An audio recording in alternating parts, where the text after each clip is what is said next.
Make sure you first watch our device configuration video, so that you can easily follow along. Just click on the card up here to watch that video.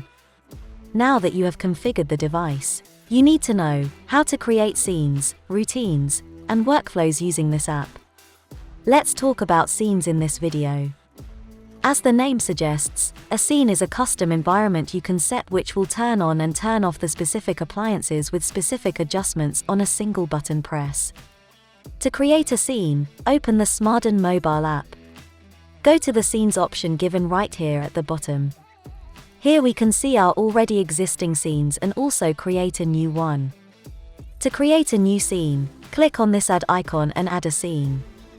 Now give a name to your scene and click Next.